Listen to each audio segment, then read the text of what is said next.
Do that one dance, baby. That one dance. Assalamualaikum warahmatullahi wabarakatuh. Salam semangat belajar. Kita bertemu lagi dalam mata pelajaran Ilmu Pengetahuan Sosial kelas 7 semester genap pada materi permintaan, penawaran, pasar, dan harga. Adapun tujuan pembelajaran yang ingin dicapai adalah 1. Menjelaskan pengertian permintaan, penawaran, pasar, dan harga. 2. Menjelaskan kurva permintaan, penawaran, dan keseimbangan pasar. 3. Menjelaskan kaitan antara permintaan, penawaran, dan harga. 1. Permintaan. Permintaan adalah jumlah barang yang ingin dibeli oleh masyarakat dengan berbagai tingkat harga tertentu disebut permintaan. Untuk menghayati makna permintaan, tempatkan kita seolah-olah sebagai pembeli. Hukum permintaan berbunyi, apabila harga barang naik, maka jumlah barang yang ingin diminta turun atau berkurang. Sebaliknya, jika harga barang turun, maka jumlah barang yang diminta akan bertambah. Berikut adalah faktor-faktor yang mempengaruhi permintaan antara lain. A. Harga barang. Jika harga barang naik, maka jumlah barang yang diminta akan turun. Begitupun sebaliknya, jika harga barang turun, maka jumlah barang yang ingin dibeli akan bertambah. Yang B. Pendapatan masyarakat. Jika pendapatan tinggi, maka jumlah permintaan maka akan semakin bertambah. Sebaliknya, jika pendapatan masyarakat rendah, maka permintaan atas barang pun akan berkurang. C. Selera masyarakat. Dalam pembelian barang atau jasa, jika sudah memiliki selera atau kesukaan, maka masyarakat akan membeli barang tersebut walaupun dengan harga yang mahal. D. Kualitas barang. Masyarakat akan memilih kualitas barang yang lebih baik yang diperlukan oleh masyarakat. Yang E. Harga barang lain. Akan mempengaruhi permintaan barang jika barang yang diinginkan memiliki harga yang lebih tinggi, maka akan memilih barang lain yang memiliki atau manfaat yang sama. F. Jumlah penduduk. Semakin banyak jumlah penduduk yang dibutuhkan untuk memenuhi kebutuhan, maka akan semakin bertambah juga permintaan barang atau jasa. Begitupun sebaliknya, jika jumlah penduduk semakin berkurang, maka kebutuhan akan permintaan barang atau jasa semakin berkurang. G. Ramalan masa depan. Apabila diperkirakan harga barang akan naik, maka jumlah permintaan akan barang tersebut bertambah. Apabila harganya masih rendah, maka akan membeli lebih banyak lagi barang yang dibutuhkan untuk masa yang akan datang. Selanjutnya adalah kurva permintaan. Kurva permintaan adalah grafik yang menggambarkan sifat hubungan antara jumlah permintaan barang. Contoh kurva permintaan. Terlihat di sebelah kiri adalah tabel permintaan dan di sebelah kanan adalah kurva permintaan. Diketahui apabila harga 0, maka jumlah yang dibeli adalah 12. Dengan harga 500, maka masyarakat akan membeli 10. Dengan harga 1000, masyarakat akan membeli 8. Apabila harga 1500 akan dibeli 6. Dengan harga 2000 akan membeli 4. Dengan harga 2500 akan membeli 2. Dan harga 3000 tidak akan membeli 1 pun. Maka dibuatlah garis P atau harga dan garis Q atau jumlah barang. Dibuat garis penghubung antara tangga-tangga yang sudah dihubungkan antara 0 ke 12, 500 ke 10, 1000 ke 8, 1500 ke 6, 2000 ke 4, 2500 ke 2, dan 3000 ke 0. Ditariklah garis panjang dari kiri atas ke kanan bawah menunjukkan garis permintaan atau D atau demand. Permintaan dapat dibedakan sebagai berikut. A. Permintaan menurut daya beli konsumen antara lain.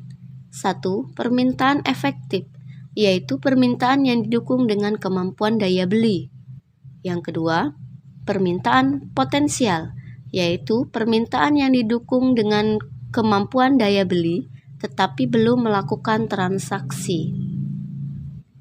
Yang B, permintaan menurut jumlah konsumennya antara lain. 1. Permintaan individual, yaitu permintaan setiap orang terhadap barang atau jasa. 2. Permintaan pasar, yaitu permintaan yang dilakukan oleh masyarakat pada umumnya. Baik, kita lanjutkan materi ke penawaran. Penawaran adalah kesediaan penjual untuk menjual berbagai barang pada tingkat harga dan waktu tertentu. Hukum penawaran berbunyi, apabila harga barang naik, maka jumlah barang yang ditawarkan cenderung bertambah dan sebaliknya, yaitu apabila harga turun, maka jumlah barang yang ditawarkan juga ikut menurun. Faktor-faktor yang mempengaruhi penawaran sebagai berikut. A. Biaya produksi. Semakin mahal biaya produksi yang digunakan untuk membuat suatu barang, maka akan bertambah pula harga barang, nilai jual barang tersebut. B. Teknologi. Teknologi pembuatan barang akan mempengaruhi harga barang yang akan dijual. C. Harapan akan mendapatkan laba. Dalam penawaran, tempatkan kita sebagai penjual. Apabila penjual menginginkan untung yang lebih banyak atau mendapatkan laba yang lebih banyak, maka akan menjual barang dengan jumlah yang banyak dan harga yang tinggi. D. Faktor-faktor non-ekonomi. Faktor ini antara lain keadaan ekonomi suatu negara akan mempengaruhi proses produksi, teknologi, dan penjualan atas barang atau jasa. Kurva penawaran. Kurva penawaran adalah grafik yang menggambarkan sifat hubungan antara harga dengan jumlah barang yang ditawarkan pada waktu dan tempat tertentu. Berikut adalah contoh kurva penawaran, yaitu jumlah barang penawaran pada koperasi kantor. Dengan harga 500, jumlah yang ditawarkan adalah 40 pada titik A. Harga barang 400, maka jumlah barang yang ditawarkan 30 pada titik B. Jika harga 300, jumlah barang yang ditawarkan 25 pada titik C. Pada harga 200, jumlah yang ditawarkan 20 pada titik D. Jika harga 100, jumlah barang yang ditawarkan 10 pada titik E. Maka dibuatlah grafik penawaran, ada titik P harga dan titik Q atau jumlah barang. Pertemukan titik-titik garis A, B, C, dan D, E, maka akan ditarik garis S atau supply atau penawaran. Grafik ini menunjukkan sesuai dengan hukum penawaran. Apabila harga semakin naik, maka jumlah barang yang ditawarkan pun akan semakin bertambah. Materi berikutnya adalah pasar. Pengertian pasar secara sederhana yaitu pasar merupakan tempat bertemunya penjual dan pembeli untuk melakukan transaksi jual beli. Pengertian pasar secara luas, pasar merupakan sarana bertemunya penjual dan pembeli, baik secara langsung maupun tidak langsung, untuk melakukan transaksi jual beli, untuk mencapai kesepakatan harga dan jumlah barang atau jasa yang diperjualbelikan. Unsur-unsur terbentuknya pasar. Ada barang yang diperjualbelikan, ada penjual dan ada pembeli, ada kesepakatan antara penjual dan pembeli untuk pembentukan harga, adanya media komunikasi. Selanjutnya fungsi pasar. Yang pertama, fungsi distribusi. Pasar merupakan tempat menyalurkan barang atau jasa dari produsen ke konsumen. Yang kedua, fungsi pembentukan harga. Jika terjadi tawar-menawar antara penjual dan pembeli dalam proses jual beli, maka akan terbentuknya harga. 3. Fungsi promosi. Pasar merupakan tempat mempromosikan barang-barang yang merupakan barang baru. A. Macam pasar menurut wujudnya. 1. Pasar konkret atau pasar nyata. Kita dipertemukan dengan penjual dan pembeli secara langsung, begitupun dengan barang yang diperjualbelikan terlihat nyata. 2. Pasar abstrak atau sering kita kenal dengan pasar online, yang kita lihat hanya berupa contoh barang tanpa bertemu langsung dengan penjual dan pembeli. Begitupun dengan transaksi jual-beli, yaitu melalui media komunikasi. B. Macam pasar menurut jenis barang yang diperdagangkan. 1. Pasar barang konsumsi, yaitu menjual barang-barang yang sudah dapat dikonsumsi oleh masyarakat sehari-hari. 2. Barang pasar produksi, yaitu menyediakan barang-barang yang digunakan hanya untuk diproduksi kembali. C. Macam pasar menurut luas jaringan distribusi. 1. Pasar setempat. 2. Pasar nasional, yaitu dalam satu negara. 3. Pasar regional atau dalam satu kawasan. 4. Pasar internasional atau pasar antar negara satu dengan negara yang lain.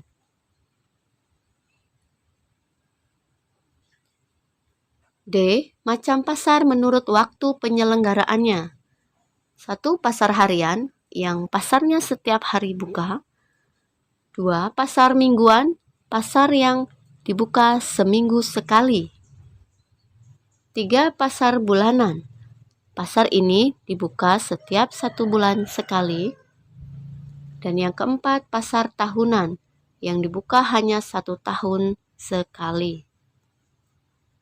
E. Macam pasar menurut organisasi atau strukturnya. 1. Pasar persaingan sempurna. Pasar ini menjual barang-barang yang serupa atau homogen, di mana para penjual melakukan persaingan secara sempurna. 2. Pasar persaingan tidak sempurna, di mana pasar ini menjual berbagai macam jenis kebutuhan yang membedakan antara pedagang satu dengan pedagang yang lainnya, sehingga pasar ini persaingan yang tidak sempurna. Selanjutnya adalah harga. Harga ialah nilai tukar suatu barang yang dinyatakan dengan uang. Harga pasar ialah harga yang disepakati pihak penjual dan pembeli, dan pada harga ini barang yang diminta sama dengan jumlah barang yang ditawarkan. Harga pasar disebut juga harga keseimbangan. Contoh kurva keseimbangan pasar. Terlihat di sebelah kiri adalah tabel permintaan beras dengan kurva permintaan beras. Tabel yang tengah menunjukkan tabel penawaran beras dan di bawahnya adalah kurva penawaran beras. Di sebelah kanan adalah tabel keseimbangan harga atau equilibrium, yaitu terjadi titik temu antara persilangan garis D atau permintaan dengan garis S atau penawaran, sehingga bertemulah titik tengah disebut titik equilibrium, yaitu pada tingkat harga 1.400 maka akan terjadi permintaan 20.000 dan penawaran 20.000. Sekian dan terima kasih. Tetap semangat belajar. Saya akhiri. Wassalamualaikum warahmatullahi wabarakatuh.